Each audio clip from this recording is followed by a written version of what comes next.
This cop was making his rounds when he noticed something peculiar. In one of the shops, he caught someone stealing $2 shoes. When he confronted the person, he saw she was just a little girl. Trying to help her, he brought her home, but then the girl told him something that turned him pale. Cop catches little girl stealing $2 shoes. He turns pale after she tells him this. It was a cold and windy day, and Officer Bob Sanders was nearing the end of his daily rounds. The last stretch he needed to cover was a shopping area, so it needed to be done on foot. Reluctantly, Bob parked his car, not knowing his day would take an unexpected turn. Bob walked along the different shops and put his collar up as the weather seemed to worsen with every step he took. Huddled in his coat, he looked around for signs of criminal activity or a person in need. When he was satisfied, Bob turned his gaze toward the shops, and then he saw it. Did he see that right? Bob frowned as he entered the secondhand store. When Bob walked past, he thought he had seen a girl put something in her bag. Was she trying to steal them? "Hello, young lady," Bob said softly. He was surprised to see how young she still was.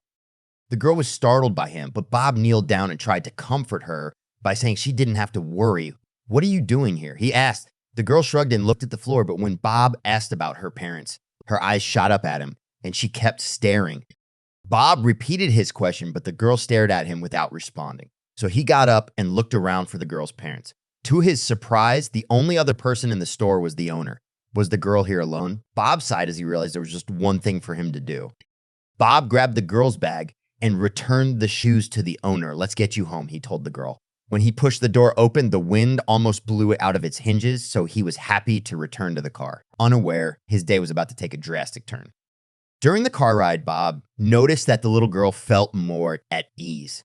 She began to look out of the window and moved around instead of staring at him. This compelled Bob to try and get her to talk again, but he had to be careful because her behavior had been very unpredictable up until this point.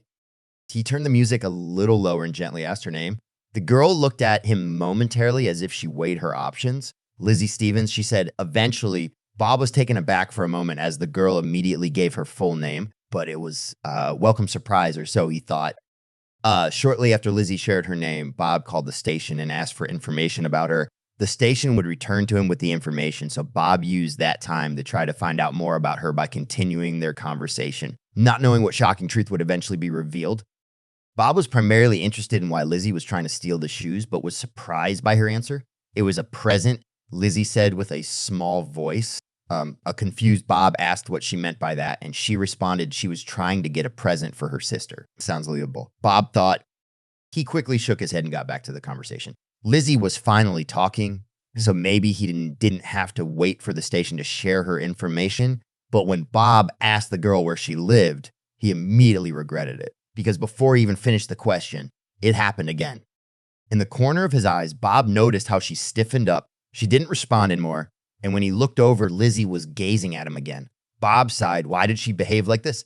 Everything seemed to go well as she was answering questions moments ago. Then it struck him.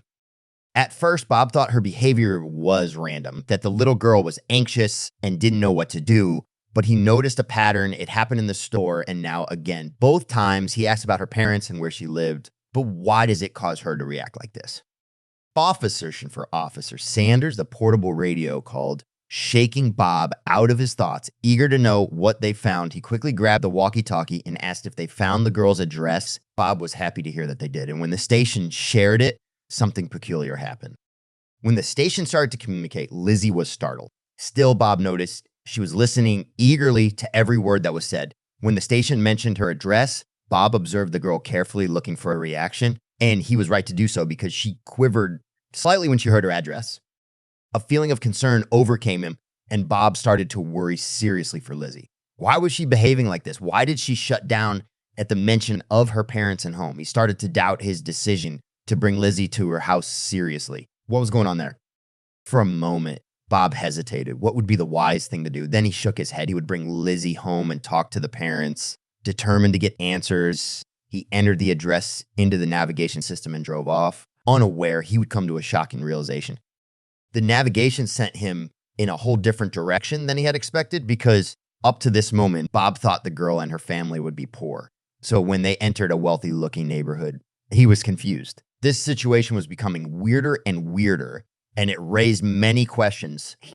Almost there, he said to Lizzie he was driving on autopilot. as the questions flooded his brain. What was going on exactly? Why would Lizzie feel the need to steal $2 shoes when they could clearly afford them? Bob was happy he decided to bring Lizzie home because he hoped to get answers.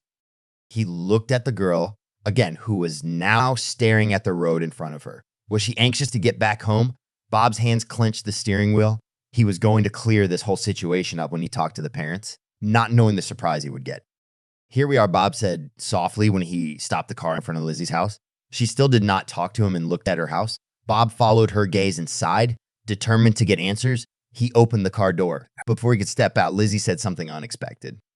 "How can I go back without the shoes?" he said with a small voice. Bob was taken aback by this comment and thought for a moment before answering. He assured her she could get her sister another present with the help of her parents. But then Lizzie revealed something incredible.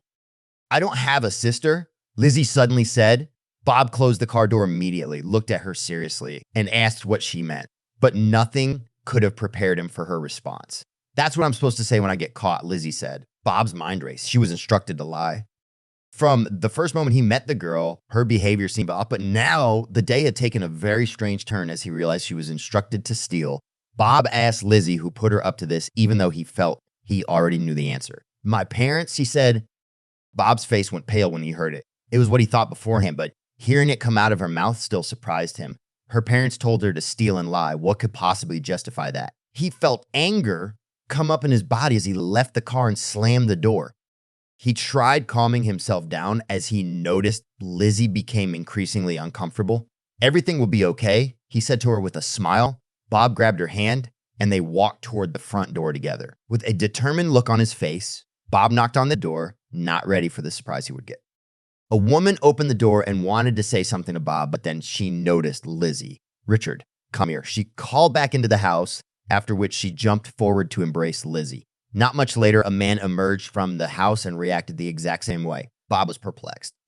Bob wanted to ask what was happening, but the woman interrupted him. She apologized for their manners and invited Bob in. Confused by the whole situation, Bob decided to enter the house, realizing this was his opportunity to talk to the parents and get answers. But then they said something curious. "Thank you for bringing Lizzie home," the mother said as she continued to explain they were looking for her everywhere. Bob couldn't stand it anymore and interrupted her story. He needed answers, and he wanted them now. "Why was she stealing shoes, and why was she doing it for you?" he demanded. Bob watched the couple closely, who stared at each other, but it wasn't surprised he saw on their face. It was frustration and despondency. "So that's what she was doing," the father suddenly said, causing Bob's mind to work overtime. He didn't understand what was happening at all, but then the couple started to explain. They explained that they weren't Lizzie's biological parents, and that ever since they adopted her, she randomly stole things. Whenever they would find out, Lizzie would say her parents told her to do it. This confused the couple deeply as they never told her to do anything like it. They were at a loss. They tried everything to make her stop, explaining she didn't have to steal anything for them or punish her when they found out she did anyway, but nothing seemed to work. Their last hope was to try and contact the biological parent, but they couldn't find anything about it. Until now, Bob listened to the story with increasingly more interest. What an unexpected turn of events this was. He looked at Lizzie, who clearly was a damaged girl. "Maybe I can be of assistance," Bob suggested, hoping he could help and prevent Lizzie from getting in trouble, not knowing where it would lead him. The couple looked at each other and then responded eagerly to his suggestion. It seemed like they were waiting for something like this to happen as they burst out an explanation of what they had done until now. "We couldn't find any details because all files were classified," the father said. Bob was surprised to hear this, but it immediately gave him a solid first lead. They shared contact details, and he promised to stay in touch before returning to the station. Once there, Bob dove into the files and started to dig into Lizzie's background, wondering what he would find. His search led him toward some classified files, which Bob could only access after filling in special forms. "Let's see what we got here," he said. While opening the documents, Bob was surprised and happy when he discovered the information led to a nearby town. Yeah, so he immediately got in his car. Once Bob arrived there, he saw no police station or hospital. So the next logical step for him was to visit the town hall. He asked the employee for the birth files for the last 10 years. But instead of handing Bob files, the employee gave him a note with an address on it. Before Bob could ask what this meant, the employee moved on to the next person. In line, confused, Bob left the town hall. He looked at the note and decided to visit the address as it was his only lead now. After he knocked on the door, he was surprised to see who opened it. "Can I help you?" The old woman asked him when she opened the door. Bob was stunned. He was sent to an old woman's house. What was going on? But with no other option left, Bob explained what he was looking for. After which, the woman revealed that she was a nurse. A nurse? Bob repeated with a surprised tone. This revelation gave him some new hope. Did she have birth files and adoption information? The nurse simply nodded and asked what he wanted to know. When Bob asked her about Lizzie, he was amazed by how fast she found information about her and what it was. The nurse searched through some files, but she already started talking before she even showed him one. An unfortunate case, she said, after which she explained that Lizzie's biological parents were both criminals, due to which they eventually lost custody of the child. Bob shot up after hearing this. He knew exactly where to go. With all this information, Bob returned to his car. After getting in his vehicle, his hands fumbled over the dashboard.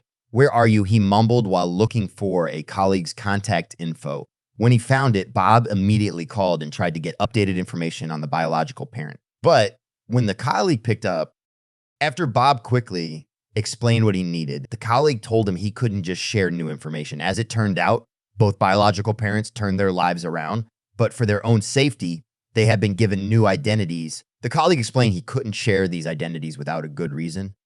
Bob growled, thinking he had an excellent reason to ask for this information. So he explained the whole story again and insisted to his colleague that he needed this new information. Eventually, after hearing Bob out, the colleague gave in and shared the details with him. Bob entered the address he just received into the navigation system as fast as possible. It was still possible to speak to the biological parents today if he was quick. On the way over, dust started falling and he pushed the pedal a little deeper. Moments later, Bob knocked on the door. It was now evening and Bob's heart jumped a little when the front door opened. They were home. The couple was surprised to see an officer at their doorstep so late in the day, but that surprise would soon turn into happiness as Bob started to explain what he was doing there. The mouths of the biological parents slowly fell open while they listened. "Of course, we want to help," they yelled at him. After he finished his story, they had given up on seeing their little girl ever again as it was part of their new identity, but they wouldn't let this go. The following day, Bob contacted the adoptive parents and told them he found the biological parents. They were over the moon and couldn't wait to meet each other. After Bob shared all the contact information, the two couples agreed to meet. Lizzie would see her biological parents for the first time in 5 years. The meetup was more than they hoped for, and the couples agreed to stay in touch. Lizzie could visit her biological parents frequently, and it immediately showed a positive effect on her behavior. Both parents didn't know how to thank Bob, but he was just happy to be of service.